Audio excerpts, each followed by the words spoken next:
saya juga bingung juga gitu, saya dipecat faktor apa gitu, standarisasinya seperti apa. Kalau dibilang masuk, saya masuk terus. Apa yang dikomandokan mereka, saya selalu menyelesaikan tugas saya. Sampai saya kena luka bakar, saya patah tulang dan lain-lain, saya selalu seperti itu. Di Undang-Undang Tenaga Kerja ada kepatutan. Walaupun ini dia tenaga kontrak atau honorer di wilayah pemerintahan, tapi sedikit banyak sama dengan yang ada di wilayah Undang-Undang Tenaga Kerja, yaitu paling tidak kalau dia diberhentikan setidak-tidaknya 1 bulan sebelumnya sudah diberitahukan. Ini sama sekali nggak ada diberitahukan, sehingga tiba-tiba lewat pos. Ini namanya kan kegilaan yang dilakukan oleh seorang pimpinan. Kita nggak tahu siapa ini pimpinan ini kan, tapi ini wajib diganti pimpinannya.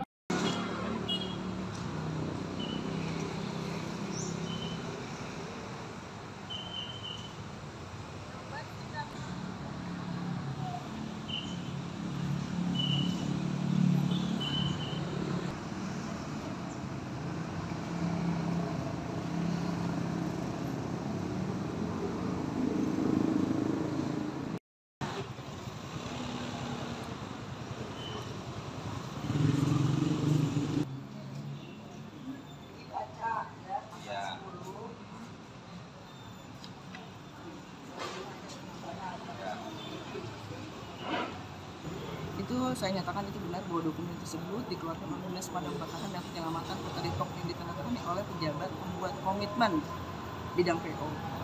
Terus ini perlu kami sampaikan bahwa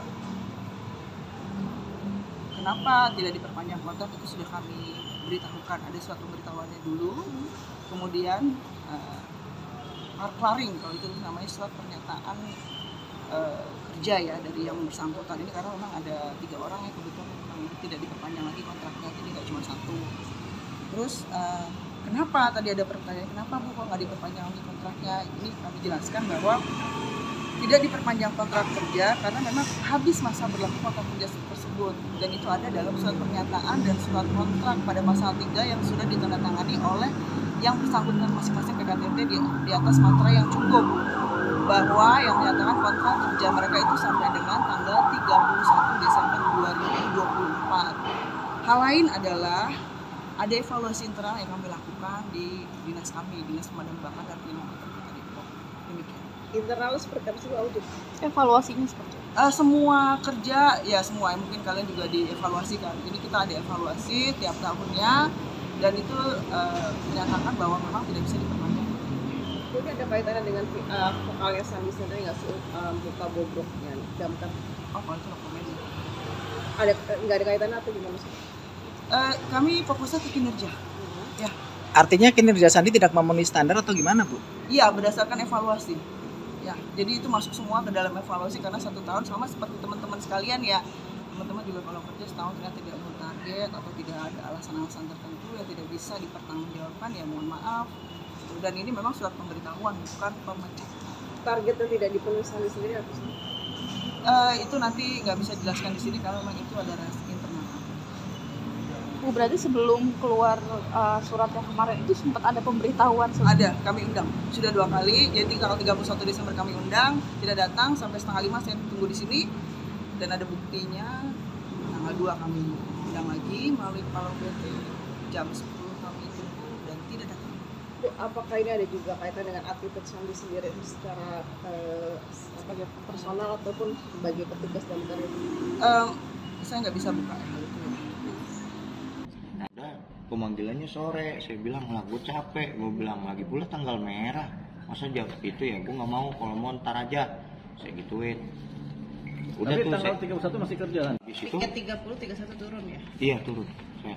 Nah abis itu ya saya nggak tahu mas gitu, kesalahan saya apa gitu, apakah mungkin dari dendam pribadi mereka atau seperti apa dari Bu Tesi gitu, apa mungkin dia apa ya, kuncinya ada di saya menyerang dia secara pekerjaannya gitu. Mungkin saya juga udah dapat banyak bisikan kemarin, dapat apa ya, dari sesepuh warga Mekarsari, ternyata Tesi Haryati itu adalah lurah yang pernah didemo warganya karena masalah IMB dan tanah. Dia bekas lurah di Mekarsari. Nah, memang saya sering berkontrak sama dia gitu. Ya saya juga bingung juga gitu, saya dipecat faktor apa gitu, standarisasinya seperti apa. Kalau dibilang masuk, saya masuk terus. Apa yang dikomandokan mereka, saya selalu menyelesaikan tugas saya. Sampai saya kena luka bakar, saya patah tulang dan lain-lain, saya selalu seperti itu. Sandi, tapi sebelumnya ada komunikasi nggak sih dengan pihak damkar? Artinya sebelum surat pemberhentian itu keluar, kan katanya tidak sesuai standar. Yang dimaksud itu standar seperti apa, dijelaskan? Nah, nggak tahu juga standarnya mereka itu seperti apa. Kalau tinggi badan, saya tinggi badan ada kok. Kinerja mungkin? Iya, kalau untuk kinerja boleh tanya teman-teman saya dan fakta lapangan seperti apa. Apakah saya pernah melanggar SOP dalam pekerjaan sampai saya kena luka bakar? Sampai waktu itu ada pernah tugas ngambil motor di speed tank penuh tai yang gabung dengan 15 kontrakan. Saya sampai muntah-muntah, saya yang masuk sendiri. Itu benar-benar tai, saya masuk ke dalam dan anak orang lain gak ada yang masuk ke situ. Dan saya masuk sampai saya jatuh di ketinggian, saya pingsan. Ya saya juga bingung standarisasinya mereka seperti apa, apakah standarisasi bawaan pejabat. Dan juga ada teman saya, Mbak, teman-teman juga tahu kok, anak salah satu PNS itu 5 bulan 6 bulan gak masuk, udah beberapa kali tapi dia masih tetap diperpanjang kontrak. Artinya tidak dijelaskan sama pihak damkar sendiri standar yang dimaksud itu seperti apa? Iya, tidak. Tidak ada komunikasi? Tidak. Awal itu komunikasinya itu waktu itu tanggal 31 Desember saya lepas piket. Nah pada saat lepas piket itu saya dipanggil tapi melalui Danru, suratnya nggak ada. Nah karena tanggal 31 itu tanggal merah dan saya lepas piket dan juga saya kalah kocokan ya sama teman-teman tuh, tanggal 31 itu saya ke pasar beli kerang sama beli ayam untuk bakar-bakar 3 grup A, B, C. Selesai sore, San lu dipanggil lagi. Bila gue habis dari pasar Kramat Jati, saya bilang ini kan tanggal merah dan gue lepas piket, manggilnya nggak bisa kayak gitu dong. Nah akhirnya kemarin pada saat katanya udah selesai cuti, saya telepon lah salah seorang kasih, bang gimana mau ngobrol atau bagaimana, katanya suruh nemuin Bu Tesi. Yaudah akhirnya kemarin saya ketemuin tuh saudara yang memecat saya, Bu Tesi Ariati. Saya ke Mako, saya tanya-tanya nih, malah ngoper-ngoper ke kepala UPT kemana segala macem. Katanya udah ngirim surat kemana, ke rumah. Saya telepon anak saya, ada surat nggak nak gitu, Pak ada, belum dibuka.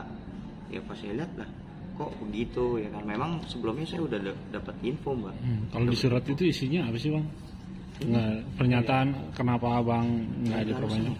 Oh, nggak ada penjelasan. Nggak ada Suka. Sandi, ada dugaan nggak sih bahwa pemecatan ini memang karena kamu sendiri vokal membongkar dugaan-dugaan kasus yang ada di damkar?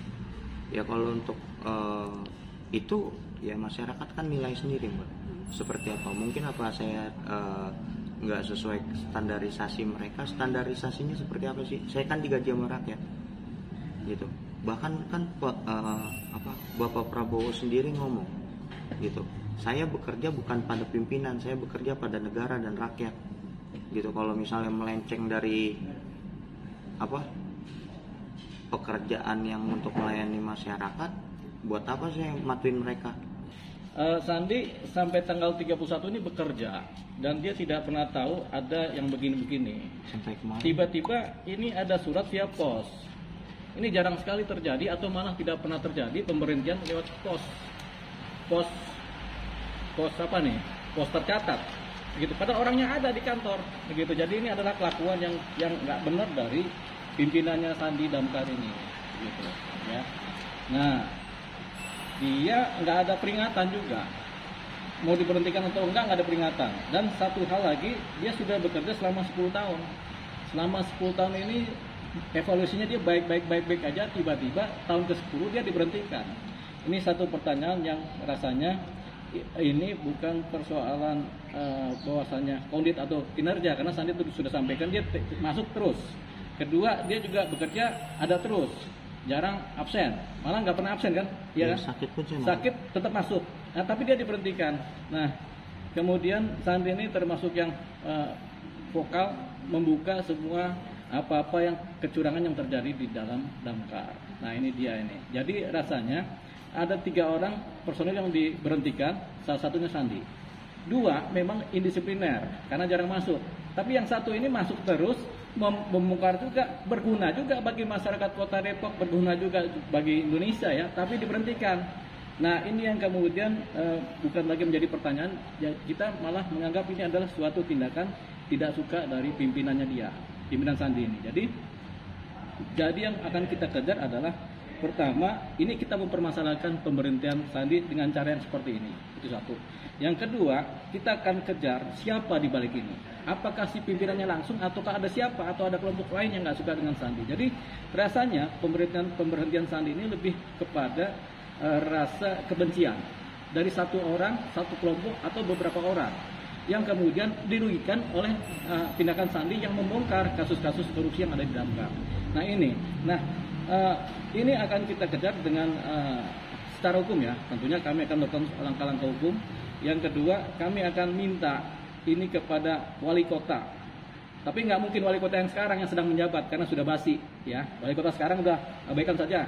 Jadi nanti ketika ada pejabat atau ada wali kota baru, kami akan minta supaya memperhitungkan posisi Sandi yang sudah berjasa selama ini kepada masyarakat Kota Depok, kepada pengurusan kebakaran, kemudian faktor disiplinnya dia juga kita hargai, kemudian diberhentikan, bahasanya dipecat dengan surat seperti ini, ya. Jadi ini yang kemudian akan kita kejar. Kemudian sebaliknya, kami bahkan menduga yang tidak profesional atau yang tidak cakap dalam bertindak sebagai pegawai di Damkar adalah pimpinannya sendiri. Pimpinan sendiri yang tidak mengerti bagaimana menilai orang atau menilai pegawai mana yang bagus, mana yang tidak. Jadi ini pimpinan sendiri yang menilai ini atau yang memecat ini yang terkesan bodoh.